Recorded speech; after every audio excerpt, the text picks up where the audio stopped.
നമസ്കാരം. ചാനലിലേക്ക് എല്ലാവർക്കും സ്വാഗതം. ത്രയം തുടർക്കഥ ഭാഗം 26. പെണ്ണുകാണൽ കഴിഞ്ഞ് മടങ്ങിയെത്തിയ രത്നാകർ അനുരാഗവിവശനായ കാമുകനെ പോലെയായിരുന്നു. മുകളിലെ മുറിയിൽ ഒറ്റയ്ക്കുള്ള മൂളിപ്പാട്ടും കണ്ണാടിയിൽ നോക്കി സ്വന്തം രൂപത്തോടുള്ള സംസാരവും മീശ പിരിക്കലും താടി തടവി അഴക് നോക്കി തൃപ്തിപ്പെടുത്തുന്നതു മുതൽ ഒരു 100 അനുരാഗ ചേഷ്ടകൾ അയാൾ അവിടെ കാട്ടിക്കൂട്ടുന്നത് രഹസ്യമായി ചണ്ഡികയും കസ്തൂരിയും കണ്ടു. ഇനി കാര്യങ്ങൾ പൊതുവായി എല്ലാവരും കേൾക്കാൻ പാകത്തിൽ രത്നാകർ മുതലാളി തന്നെ പ്രഖ്യാപിക്കും. മൈനയോട് ബച്ചൻ പറഞ്ഞു. ഈ നാട്ടിൽ ഇങ്ങനെ ഒരു കല്യാണം ഇതാദ്യമാണ് ഭദ്ര. ഭൂമിക്ക് ഇത് എത്ര നാണക്കേട് ഉണ്ടാക്കുന്നറിയോ? ഞാൻ പറഞ്ഞത് മുതലാളിയുടെ ചെവിയിൽ എത്തണ്ടാട്ടാ. ഭൂമിക്ക് നാണക്കേടുണ്ടായാൽ എന്താണ്? വരാൻ പോകുന്ന ഭാഗ്യം ഓർത്താൽ പോരെ അവൾക്ക്. കുറച്ചുകൂടി വർഷങ്ങൾ കഴിഞ്ഞാൽ പൊന്നിട്ട് മൂടിയൊരു കല്യാണം. അവൾക്കും ഇനി ഉണ്ടാകാൻ പോകുന്ന കുഞ്ഞിനും അല്ലേ ഈ കാണുന്നതെല്ലാം. അപ്പോൾ നന്ദയോ? നന്ദയ്ക്കുണ്ട്. നന്ദാകാർ ഇതൊക്കെ അറിയുമ്പോൾ കണ്ണും പൂട്ടി അങ്ങ് സമ്മതിക്കല്ല ചെയ്യുക. മുതലാളി പറയുന്നതിന് അപ്പുറം ഒരു വാക്ക് നന്ദയ്ക്കില്ല. താഴേക്ക് ഇറങ്ങി വന്ന ചണ്ഡികയും കസ്തൂരിയെയും കണ്ടപ്പോൾ ഭദ്രൻ വായടിച്ചു. ഞങ്ങൾക്കറിയാം, നീയല്ലേ ആ പെണ്ണിനെ ഒപ്പിച്ചു കൊടുത്തത്. ഞങ്ങളോടിത് വേണ്ടിയിരുന്നില്ല. ഞാൻ എന്ത് ചെയ്ത്? 3ാം വിവാഹം ചെയ്ത് കുഞ്ഞു ജനിച്ചാൽ വരാൻ പോകുന്ന അത്ഭുതങ്ങളെക്കുറിച്ച് ചെല്ലമാളല്ലേ പറഞ്ഞത്. അവരുടെ വാക്ക് ഇന്നേ വരെ പിഴച്ചിട്ടുണ്ടോ? പിന്നെ ആ ഭാഗ്യം നിങ്ങൾക്ക് കൂടി അനുഭവിക്കാമല്ലോ. ആര് പറഞ്ഞ്? എല്ലാം വരുന്നവളുടെ ഇഷ്ടം പോലെയാണ്. ഞങ്ങ ഒരുമയോടെ ഉണ്ടെന്ന് കരുതി അവളോട് സൗഖ്യം കൂടണമെന്ന് ഭദ്രൻ വിചാരിക്കേണ്ട. തർക്കിച്ചു നിൽക്കാൻ ഞാനില്ല. ദേ മുതലാളി വരുന്നുണ്ട്. എല്ലാവരും ഒരുമിച്ച് തിരിഞ്ഞു നോക്കി. രത്നാകർ എല്ലാവരുടെ മുഖത്തും മാറി മാറി നോക്കിക്കൊണ്ട് അടുത്തെത്തി. ഇവിടെ നടക്കുന്ന വർത്താനം എന്താണെന്ന് എനിക്ക് നന്നായിട്ട് അറിയാം. പെണ്ണ് കാണാൻ പോയ വിഷയമാണെങ്കിൽ എനിക്ക് ആ പെണ്ണിനെ നന്നായി ബോധിച്ചു. എത്രയും പെട്ടെന്ന് താലിയാർത്തി ഇങ്ങോട്ട് കൊണ്ടുവരണമെന്ന അടുത്ത പദ്ധതി. ചണ്ഡികയും കസ്തൂരിയും മുഖാമുഖം നോക്കി നടുവിൽ പണിഞ്ഞു. ചണ്ഡികയുടെയും കസ്തൂരിയുടെയും മനസ്സിൽ എന്താണെന്ന് എനിക്കറിയാം. ഇത് ചെല്ലമാളിൻ്റെ പ്രവചനമാണ്. ഇതുവരെ തെറ്റാത്തതാണ് അവരുടെ ഓരോ വാക്കുമെന്ന് നിങ്ങൾക്ക് രണ്ടുപേർക്കും കൂടി അറിയാവുന്ന കാര്യമല്ലേ.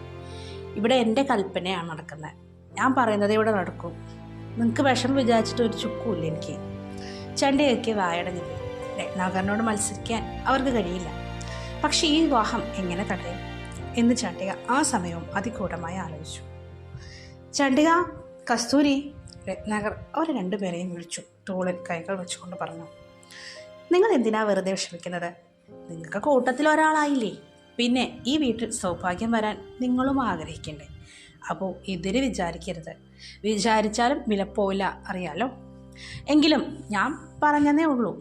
പിന്നെ അവരാരും മിണ്ടാൻ പോയില്ല. രത്നാകരൻ്റെ ആജ്ഞ അനുസരിച്ചേ നിർത്തിയുള്ളൂ. ഭദ്രനോട് മുകളിലേക്ക് വരാൻ ആവശ്യപ്പെട്ടിട്ട് രത്നാകർ ഉടനെ പോയി. വൈകിട്ട് സ്കൂളിന് മുന്നിലുള്ള കടയിൽ നിന്നും ഐസ് വാങ്ങി കഴിച്ചുകൊണ്ടിരിക്കുകയായിരുന്ന ഭൂമി ദൂരെ നിന്നും തന്നെ കൊണ്ടുപോകുവാനുള്ള ജീപ്പ് വരുന്നത് കണ്ടപ്പോൾ പെട്ടെന്ന് ഐസ് നൽത്തിട്ടു. ഒന്നും അറിയാത്ത മട്ടിൽ കാത്തു നിന്നു. രത്നാകറിന് കണ്ട കടകളിൽ നിന്നും ഓരോ സാധനങ്ങൾ വാങ്ങിച്ച് വഴിയിൽ വെച്ച് കൊച്ചു പിള്ളേരെ പോലെ കഴിച്ചു നടക്കുന്നത് ഇഷ്ടമുള്ള കാര്യമല്ല. ഭൂമി നേരെ നോക്കി ജീപ്പിൽ കയറാൻ ഊഴമിട്ട് നിന്നു. അടുത്തെത്തിയ ജീപ്പിൽ അവൾ അച്ഛന് പകരം ചാച്ചുവിനെയാണ് കണ്ടത്. ചാച്ചു ഭൂമിയെ നോക്കി ചിരിച്ചു. ചാച്ചു എപ്പോൾ വന്നു? കുറച്ചു മുന്നേ. നേരെ ഇങ്ങോട്ടേക്ക്. എസ്റ്റേറ്റിലെ പ്രശ്നങ്ങളൊക്കെ മാറിയോ? ഏറെക്കുറെ. ഭൂമി ജീപ്പിൽ കയറിയിരുന്നു. വീട്ടിലെ കാര്യങ്ങൾ ഒക്കെ ചാച്ചു അറിഞ്ഞാവോ? എസ്റ്റേറ്റിലല്ല ഏറ്റവും വലിയ പ്രശ്നം നടക്കുന്നത്, സ്വന്തം വീട്ടിലാണ്. വീട്ടിലെ കാര്യങ്ങളെല്ലാം അറിഞ്ഞാലും ചാച്ചുവിനെ എതിർക്കാൻ പറ്റില്ല. അച്ഛനനുസരിക്കേണ്ടി തന്നെ വരും.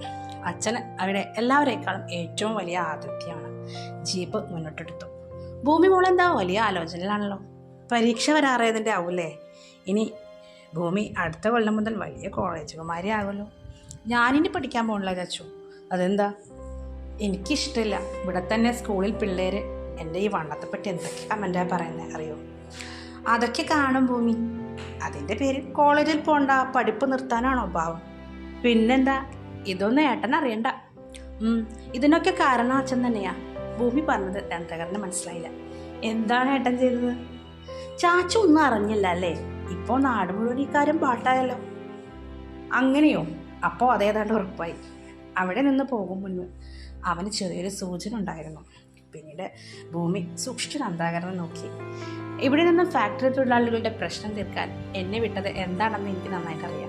ചെല്ലമാളിൻ്റെ പൊട്ടത്തരം കേട്ട് ഇതിനിറങ്ങിത്തിരിക്കുന്ന ഭൂലോക വിഡ്ഢിയ എൻ്റെ ഏട്ടൻ. ആട്ടെ, പെണ്ണിനെ കിട്ടിയോ? അപ്പോൾ കിട്ടി. നമ്മുടെ വയലിൽ പണിക്ക് വരുന്ന സാമിയുടെ മോള് നടത്താം. ഏത്? ആ പണിക്ക് വരുന്ന കൊച്ചോ? അയ്യോ, ആ കൊച്ച് നിന്നേക്കാൾ 2 വയസ്സിനുള്ള മൂപ്പല്ലേ ഉള്ളൂ. ഞാൻ കണ്ടിട്ടുണ്ട്. ആ പെങ്കൊച്ചിന് മുഖത്ത് കണ്ണില്ലേന്നാ. പിന്നെ എല്ലാം സമ്മതിച്ച് വന്നിരിക്കുന്ന. പക്വത വന്നിട്ടില്ലല്ലോ, അതിൻ്റെ ആവും. ജീപ്പ് കുറച്ചു ദൂരം മുന്നോട്ട് പോയി വീടിൻ്റെ നടുമുറ്റത്ത് നിന്നു. രത്നാകർ ശബ്ദം കേട്ട് താഴേക്ക് വന്നു.